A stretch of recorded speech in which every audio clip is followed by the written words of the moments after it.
Go ahead, Megan. Well, I am so glad you guys are here this morning. I hope that after having that time of worship, that you are just ready to sit at the feet of Jesus and just to hear from his word. And I am just so excited for you guys. Virginia is going to come up here, and she is going to have an amazing word for you guys. So let's go ahead and give a really warm welcome to Virginia Kerr.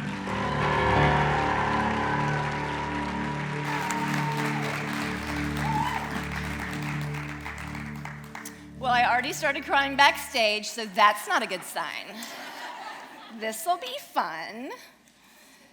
So I loved the Q&A yesterday. The TV reporter in me came out. And so last night I'm watching TV with my son, and I'm thinking of all the questions and what I wish I could have answered, and I found that book. I got that book for you. I'm going to tell you like right now. It's called Facing Codependency by Paya Melody, right there. Facing Codependency by Paya Melody. But anyway, I had all the answers to all of the Q&A questions. I'm like, I'm just going to rewrite my entire speech. Christy would love that. And then it happened. As I'm sitting there watching reruns of The Flash with my 8-year-old son, the anxiety crept in. And all of a sudden, I'm hearing all the little voices and all the little tidbits from Christy and from Leslie and from Danielle and the room back in the back. And I'm like, oh my gosh, I'm not supposed to be here. I don't have the training. Leslie, I don't have the training. I don't know the Bible like Christy knows the Bible. I'm not supposed to be here. I'm freaking out. Like, I'm feeling panic attacky. And that's not happened in a very long time. And then I got a ding on my phone. And it was the Bible app. I am not making this up. Galatians 6:9 appeared on my phone. Let's not get tired of doing good, for at just the right time, we will reap a harvest of blessing if we don't give up. So basically, God was saying, not so fast, Kerr. We know this. That was not me talking to you. That was not the Holy Spirit. And yeah, you're going to still talk tomorrow, so get ready. So at the Q&A, questions about codependency, I've got that. And I'm 44 and a half, and I'm just figuring this out. So if you feel like you're a slow learner, I'm going to make you feel so much better today. I also was asked when I recognized that I needed to quit drinking. That is a very complex question, but we're going to go there. How I deal when I want to drink now. Thank goodness it doesn't happen as frequently. It's very few and far between, but we'll talk about that. Are you less of a Christian if you're dealing with anxiety? Well, I'm in big trouble if that's true, but we're going to talk about why that's not true. Let's see, told you the book. Recovery. I really believe everyone is recovering from something. I got to tell you, I hated the word alcoholic, I hated the word sober, and I hated the word recovery when I first said yes to this journey 112 days ago. And I love the word recovery now because I really think that we're all recovering from something. And we all have a very complex recovery formula that God has formulated for us. I'll tell you mine. And then we're going to talk about shame because that's really fun. So before I get into all of that, I told y'all yesterday that your secrets are only as big as you want them to be when you keep them in hiding. So I'm going to have to tell you some of my secrets. I really like St. Charles. I actually took a detour, not on purpose, on the way home yesterday. I went by the family arena. It brought back some really good memories from a very special night. So I'm gonna have to show you a picture to expose my first secret. I'm obsessed with Kenny Rogers. That's me as Kenny Rogers. That's my imaginary friend come to life named Timmy Zell. I kid you not. So I won't go into the entire story of how The Thread came to be, which is a TV show that airs on Saturday mornings on Fox 2 at 8:30, by the way. But Timmy Zell is my co-host and one of my very best friends, but I did not know this boy at all. This would be, I think, in September of 2016, which was the exact month that we launched the show. And I remember this, I was in the car with my husband, and I'm scrolling through Facebook, and I see where Tim went to a Dolly Parton concert, and he's like so excited. And I'm like, what? And I messaged him immediately, and I'm like, are you obsessed with Dolly Parton? And he said, yeah. And I wrote back, oh my goodness, we are so singing Islands in the Stream on TV. And he goes, only if I'm Dolly and you're Kenny. And I go, wouldn't have it any other way. So that is the only song I'll sing if I ever karaoke, by the way. I have been obsessed with Kenny Rogers since about 1983. My dad would play it on the way to school. And I'm not kidding about any of this. I want you to know how sick I am, and do not take me seriously, because I'll probably start crying soon, so let's just be fun for a second. I would have concerts in my bedroom. Did y'all ever have one of those little FM wireless mics that would go to your boombox? Okay, so I would have concerts in my duets with Kenny in my bedroom. I actually got in trouble at my little private school called Faith Christian because I wanted to dance in the talent show to the song Lady, which apparently, according to my headmaster, was about divorce. I still don't think that's true, but anyway, this is really bad. I was 9, and he also didn't want me to wear a leotard. So it's a weird school. So I took my shorts and I pinned them with little pins. And then I last minute snuck the song from Amy Grant back to Kenny Rogers before I took the stage, and I danced to Lady. And I got in a lot of trouble. So, next slide is really exciting. This would be December 11th, 2013, at the Family Arena. I was in the front row. I still have his tambourine. He always has that face now, by the way. It doesn't change. But he's singing to me. You see that? I was ready to take the stage and sing Islands in the Stream, but he never asked. But here's what happened. At the little intermission, my friends, they went, and I didn't know this, and told the security guard. Now, I'm going to have to confess that Kenny Rogers does not bring that big of a crowd these days, so there weren't a lot of us at the Family Arena.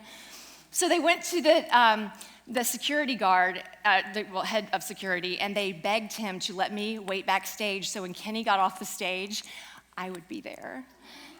And so it's not a big backstage, but apparently Kenny Rogers requires a golf cart to take him from backstage to 20 feet down. I'm sitting in the golf cart. Basically look just like Kenny. So excited. I don't remember what was said. I just remember I did all the talking. Now that should have been the highlight of my life, one of them. But here's the ugly side of that night. Thank goodness I could remember that moment. I was pounding red wine all night long. I mean, drinking it like it was water. And I don't live anywhere near here. I'm about an hour away. And I left the concert. We'd all ridden in a car together, and then we went to the parking lot where we had met. And I got in my car, and I got on 70. And I literally could not see. Nothing. It was that blurry. I am trembling. I'm by myself. I'm so scared. I can't see anything except immediately in front of me. And I'm screaming out to God, oh my goodness, please just help me get to the next exit. Help me get to the next exit. And he did. And I pulled over into a parking lot, which happened to be a hotel. I wasn't smart. I didn't get out of the car. I left the car running, unlocked, and I proceeded to pass out for about 2 to 3 hours in the parking lot there. And I woke up, still drunk, and I drove home. That was in 2013. You would think that would have been a wake-up call. I felt really guilty about it. I got home at like 2:30 in the morning. Didn't tell my husband what happened, just made it sound like we had a really good time with Kenny Rogers. But that's just one of a lot of stories that I have, even though I was really good at hiding the secret. And very few people saw me like that. That was a rare night, actually, because I'm such a control freak. I kept my drinking problem under control in the sense that I had a very specific limit as to how many I would drink in public, and I did most of my drinking behind closed doors. But even the biggest control freaks start to lose control over an addiction, and we'll talk about that. So, I drank for the first time when I was 14. Look how innocent that chick looks. My mom made that dress, by the way. That was the summer I drank for the first time.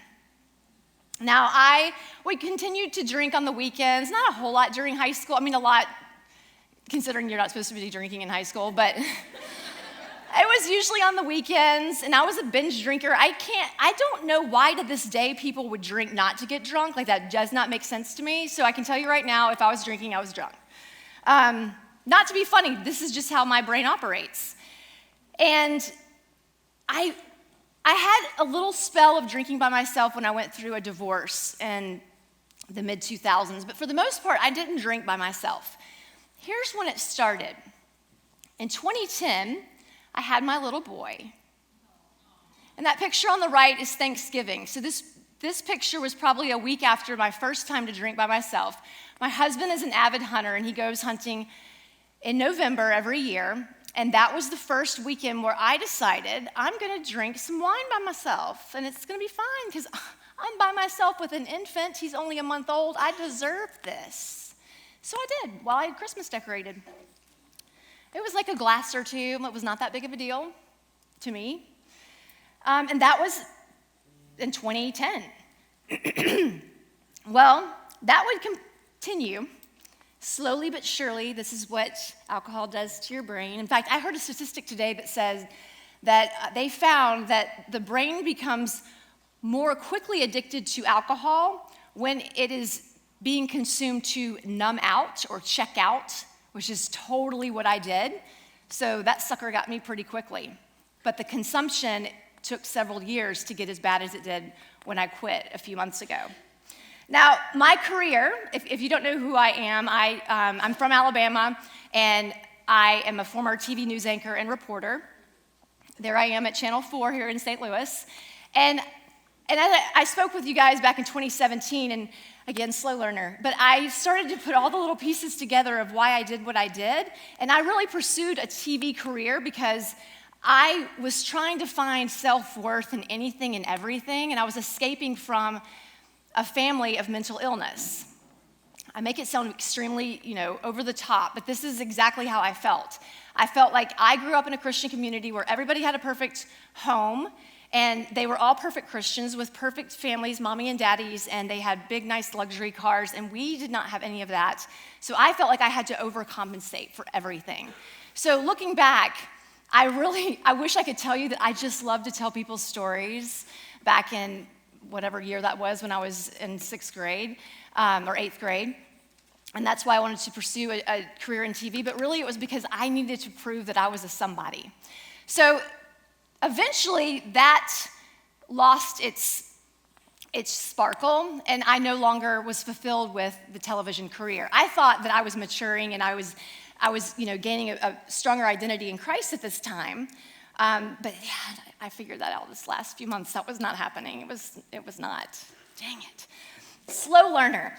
So I decided I would replace my income because I no longer wanted to do this schedule, so I started a business. In the meantime, I picked up a job at a local radio station, so I was recording a newscast in my closet at home at 3 a.m. Before I went into Channel 4, and then I was also working a business to replace my income, and then along the way, I decided that God was calling me to start a faith-based TV show. And I also had a 2-year-old at the time. This was my life, and I chose it, and I ran like ragged. Again, I was addicted to something, and it was called being busy. So I was addicted to approval, proving myself, titles, control, people-pleasing, high codependency. being busy, because the faster I ran, I didn't realize this at the time, I'm looking back.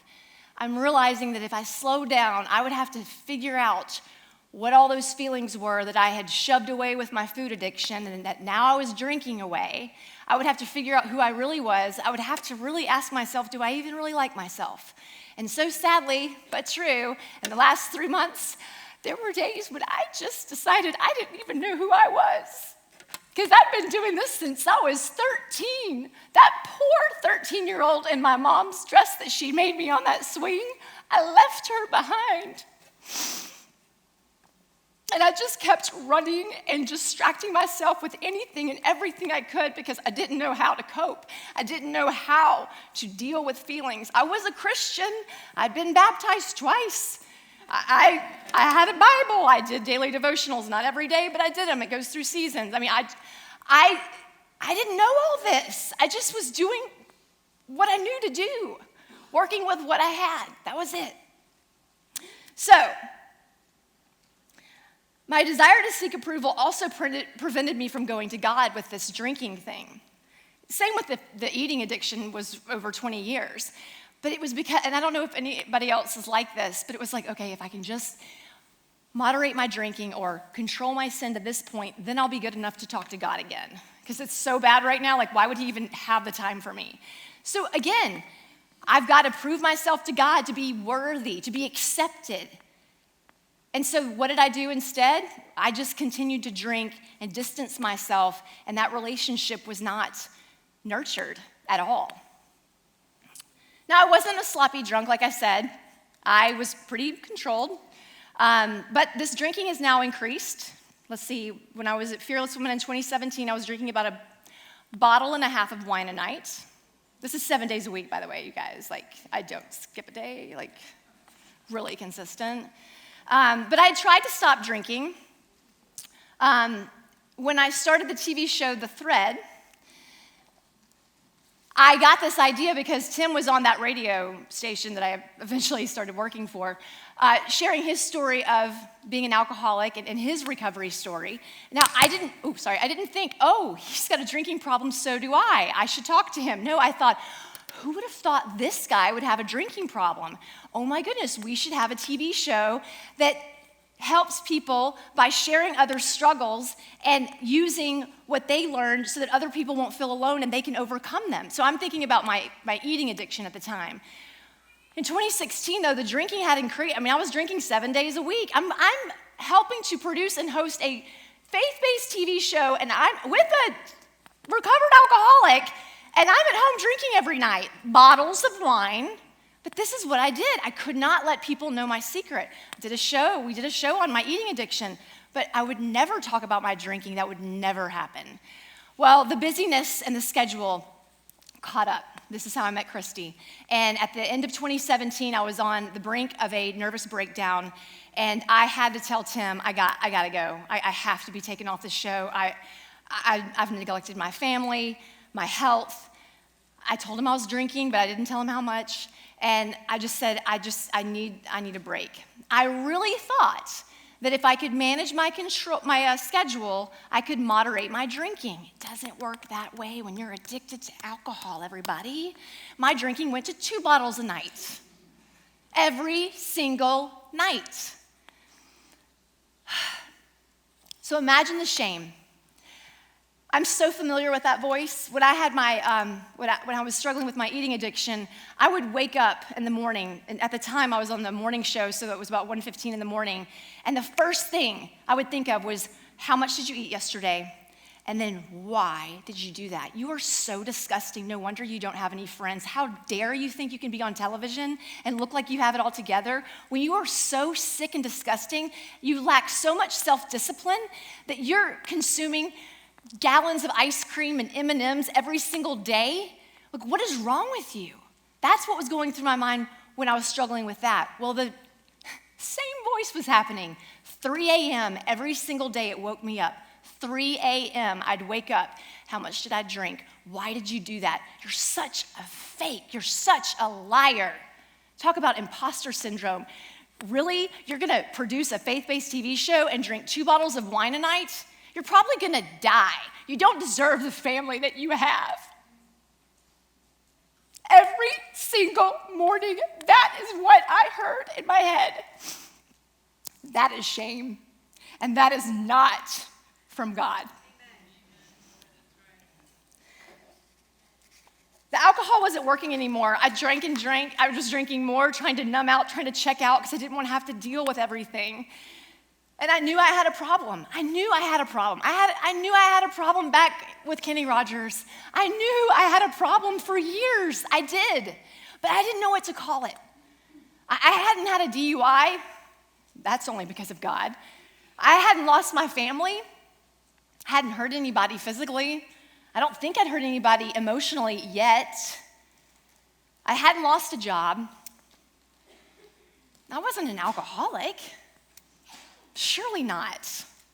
I mean, that's what those people do. Look at me. I have titles in my company. I have produced a TV show. Like, I don't have a drinking problem or I wouldn't be able to do all that, right? But I decided I'll go to an AA meeting. We'll see. So I went to an AA meeting, and everything I just told you was confirmed. Everybody in that meeting, I mean, they had some stories. And I was like, oh, yeah, I'm not an alcoholic. So my drinking break lasted 2 weeks in 2017. And I thought, okay, I'll moderate. I'll only drink on the weekends with my husband. I can do this. That lasted a week. So again, all of 2018, I'm no longer on the show. I'm managing my schedule, so I should be able to moderate my drinking. I can't do it. I cannot do it. And I'm certainly not talking to God because I'm not worthy of his time. Ultimately, if I look back, I just feared rejection in every way, even from God. But I couldn't live like this anymore, and I knew that voice from back when I was struggling with my eating addiction, and I knew I was going to be one of those people in that particular meeting if I kept doing what I was doing. So for instance, I had little rules, like I only would drink 2 to 3 glasses of wine max out in public. I would never, ever drive my son after I had been drinking. What did I do in 2018? On at least 4, if not 5 occasions, I took my son to a movie, the movie theater that got revamped, and now it has a bar. So I would get him all settled in his seat and get his food for him. Then I would go over, and in the middle of the day, people, I would get a double Chardonnay with the lid and a straw, go watch the kid movie with my son. I did not eat because I didn't want to kill my buzz. And I drove my son home, breaking my rules. I was driving under the influence more often. All those little rules were going out the window because that's what the alcohol does. That's what the addicted brain does. And I had no control. I'd watch TV with my husband, like we were binge watching Breaking Bad. I'd have to secretly watch the show again because I couldn't remember it from the night before we watched the next episode. I mean, it was bad. But again, I can't be an alcoholic, can it? It doesn't matter what you want to call it. I was addicted to something, and it was definitely a Goliath that I could not conquer by myself.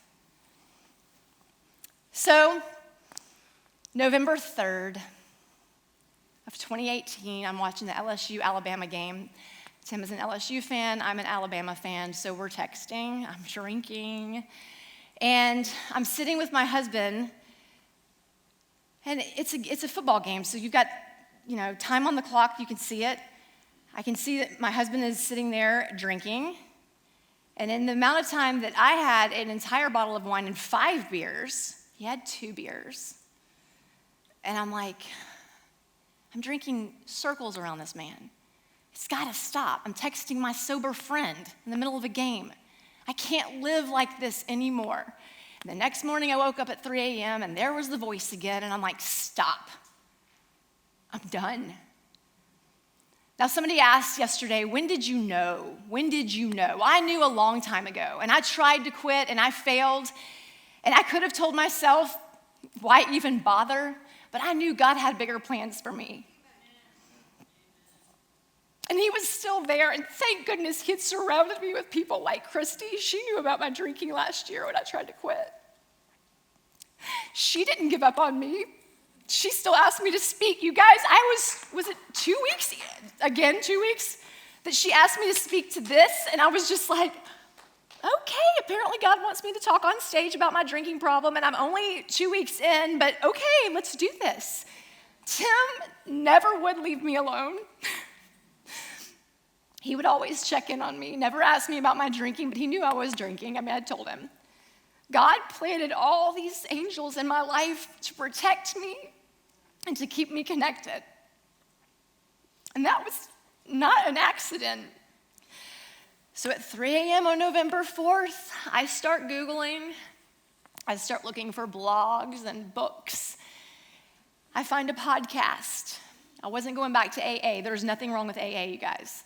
It just wasn't for me, and this particular meeting was not a good fit for me. I eventually went to a meeting that was far away from my house that was great. But for me, I just wasn't comfortable going to a meeting. And I'm only telling you this because you may know someone, and that is the one reason why they won't quit drinking. You do not have to go to an AA meeting to quit drinking. You do need support. You cannot do this by yourself. So I read books every single night. I focused on what I was gaining from quitting drinking, not what I was giving up. I prayed every single day. I kept a gratitude journal. I journaled my feelings because lo and behold, I've got a lot of feelings that I was not aware of. I like to tell people that when you sober up, it's like thawing out, and it's a very watery, messy process. There's a lot of crying involved. There's a lot of weird irritability and mood swings. My poor husband, we were arguing more than ever before because all of a sudden, I can't drink him off. I can't drink off the stuff that hurts my feelings or the stuff that annoys me because I didn't like confrontation. I was a people pleaser. So you say all the stuff you want to say because I can handle it because I know at the end of the day, I'm going to drink you off. Now, I wasn't thinking that consciously then, but this is what happens when all the filters are removed and now I'm raw and naked and I'm like, oh, I see everything I did now. But you know what's so great about being raw and naked is that I also see what I was doing with God. I didn't want to talk to him because I didn't have his approval yet in my head. I didn't know who I was because I'd run myself so ragged I didn't have time to spend time with myself. But now I know. So I decided I'm going to not drink for 90 days because I had read that your brain needs at least 90 days to really start rewiring itself and for you to get a really good idea of what life can be like not drunk. So 90 days it was. Then I decided, I'm not normal, you guys. I'm not suggesting you do any of this. I decided I was going to out myself on social media because I needed a very, very extreme way to hold myself accountable. So on day 5 or 6, I outed myself on Instagram. I didn't have a lot of followers on Instagram, and my family wasn't on Instagram, so I figured that was a safe place. But it helped me because on the days that I really wanted to drink, I know this sounds so narcissistic, but I would think, I can't tell the people on Instagram I drank. I'm gonna have to figure this out. It worked. It worked. I blogged, I started a blog because I knew that all these other blogs that I was Googling in the middle of the night were helping me. I just needed to know, what was day 17 like? I just wanna know what day 17 is like. It's different for everybody. And it's a crazy disease alcohol is, or addiction is, because some days I would be fine, and other days it's all I could think about. I would listen to 4 or 5 podcasts in a day about being sober sometimes. But my point was I was intentional, and I was deliberate, and I was consistent, and I was determined to make this happen because I knew that God was going to use me in bigger ways if I could just get this out of my life, and I knew he could do it. I knew he could do it. I just had to be willing. So I heard somebody say the other day, so often we live for approval, when as Christians we should be living from approval. Because God's already approved us. He sent his son to die on the cross, like all that stuff taken care of. But for me, I just thought, I gotta prove my Heavenly Father, prove to him that I'm worth something. Until I got all the filters off, until I stopped the drinking, until I realized he was there all along, just waiting. It's kind of like when you think of your own children. My son is in 2nd grade, and they have a little clip-up behavior chart. And I always ask him what the color cast is going to be today. You know, he gives me a 65% chance of blue. Pink is the highest. And I cannot imagine my son Riggs coming home and telling me that he got clipped down to yellow, and me sending him to his room and saying, I'm not talking to you tonight until you come back this week and give me a pink. We're not talking. That's what it would be like if God was to say, Kerr, until you stop drinking, I'm not talking to you. Like, you're done. Until you figure it out on your own, and then we'll talk. That is not how it is. But so often we warp our perception of what God is to us. He is our Father. He loves us, as Christy said, more than we can ever imagine. He's not waiting for us to clip up on the behavior chart so we can talk, I promise. So there's a great example of this. I keep doing that. There's a great example of this in the Bible. There's lots of them. But in Matthew 3, 16 and 17, it's when Jesus gets baptized, you guys. And Jesus is baptized. And in 16 and 17, God says, this is my son whom I love. With him I am well pleased. Okay, at this point, Jesus had not even gotten started. He hadn't healed a soul. He hadn't walked on water. He certainly hadn't died on the cross. And God is saying, I am so proud of you, son. I am so proud of you. I love you so much. And Jesus hadn't even gotten started. We have to remember that. When we are wallowing in that shame that we were talking about yesterday, he's not looking at us because we are wallowing in the muck of sin. He wants to rescue us. He wants us to feel freed from all of that. When you're sitting there on the couch watching The Flash with your son and being told that you're not supposed to speak it fearless because you're not one of them, that is not God.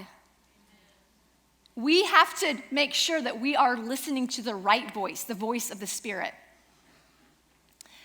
I love this book called Goliath Must Fall. You guys, you have to read it. And it talks about how you don't have to wait to conquer your Goliath, which, by the way, I have a lot of them. It's not just one. You don't have to control your sin in order to be accepted because you're already accepted. So, my question to you today is, hold on, did I get my slides mixed up? Let me just, I didn't, okay.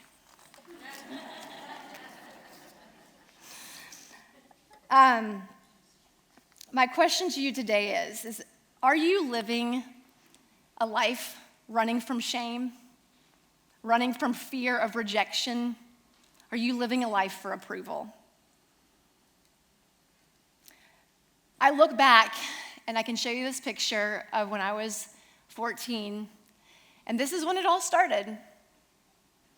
My dad was diagnosed with bipolar disorder, and again, slow learner, but looking back, that's when my eating disorder started. And that's when I started to pursue that life of wanting to prove myself that I was worthy, and I ran so fast. And then I can show you my first post on Instagram and tell you that in the last 112 days, I lost my security blanket. I cry about that. That's so sad. Let me tell you a story. I went to Walmart the other day. That's a big deal because Walmart's the nearest grocery store to my house. And when I first quit drinking, I mean, if you don't get it, you don't get it, but we are so sick. I couldn't go because I was afraid I would see her there, which would be my cheap mega bottle of Chardonnay that I loved so much. And so I drove out of my way 20 minutes to a Deerberg's just to avoid that alcohol aisle so I wouldn't see her. And then even there, they have alcohol at Deerberg's too. So I had to hold my breath and walk really fast past the alcohol aisle, not look, because I couldn't stand the thought of seeing her or her friends. This went on for a long time. But the other day I was at the Walmart. I don't think about it like I did. And I'm about to walk by the alcohol aisle only because I have to get milk. And I'm like, oh, we are so doing this. I am walking right down the aisle right now. And I saw her there, and you know what? That shelf has never been stocked with this particular Chardonnay until that day because I was the only one who drank it. It was that cheap. It was like 2 in 1 bottle for $6. I'm very fancy. And I stared that witch down, and I was like, you do nothing for me now. Okay, don't get too excited, because then 3 days later, I'm at Target, and I'm walking around, and I'm about to go to the grocery store. I turn the corner, and there's a sale on another Chardonnay, because, I'm not just loyal to her. There were others. And there's a special, and I literally teared up. And then I was like, oh, wait a second, we don't date anymore. Like, we don't do that. Like, sorry, I don't need you. It gets easier, but I can tell you the first 60 days, hardest thing I've ever done. Hardest thing I've ever done. But God kept reminding me, we've got plans. When we get this sucker out of the way, we're gonna go fast. Last 3 months have gone fast. So, I'm gonna show you this verse. I know we saw it yesterday. I didn't know Leslie was gonna use the verse. Makes me feel a little trained. I'm not, but just a little bit. Matthew 14:29. Peter. Same story as yesterday, the boat. And Jesus says, come. And then Peter got down out of the boat, walked on the water, came toward Jesus, but when he saw the wind, he was afraid. And he cried out, Lord, save me. Because all he can see is that black in the water that Max saw yesterday. Immediately, Jesus reached out his hand and caught him. You have little faith, he said. Why did you doubt me? Just like Leslie said, all these years, I thought he was scolding me. I thought you were a Christian, Virginia. I thought we were supposed to be doing this together. Why are you still drinking? Why are you still drinking? And now I read it and I'm like, oh, no. He rescues us first. If my son comes home with a yellow, he's not had a red yet. He's only had a yellow a couple of times. I don't start yelling at him. I say, hey, sometimes we have a bad day. Let's talk about it. Let's talk about what went well and what went wrong. That's what Jesus does. He reaches out of the boat and he rescues us first. And he says, let's talk about it. Let's talk about why you drink so much. I'm not counting the bottles. You're counting the bottles. I just am waiting for you to figure out that this is not working for you. It's making you miserable. So it's time to let go, everybody. Let's do it. Let go of your shame.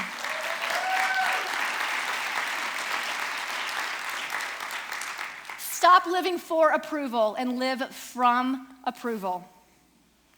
Ask yourself, who do you want to be? This is what I did the day I stopped drinking. Who do I want to be?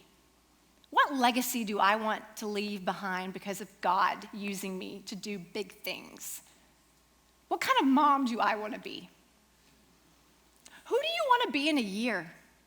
Stop thinking about your past. Stop thinking about your Goliath right now. God can take care of that. Who do you want to be? How do you want him to use you? Now, he's got his own plans, but I love this as I can't say former control freak. I still have tendencies, but I can tell you this. I've let go of a lot of things. I've seen situations change and turn into things I never saw coming, and it's because I'm like, this is your show, God. It's the best feeling in the world to tell on your secrets, you guys. All right. He will use the good, the bad, and the ugly. He will use all of it if you let him. Thank you.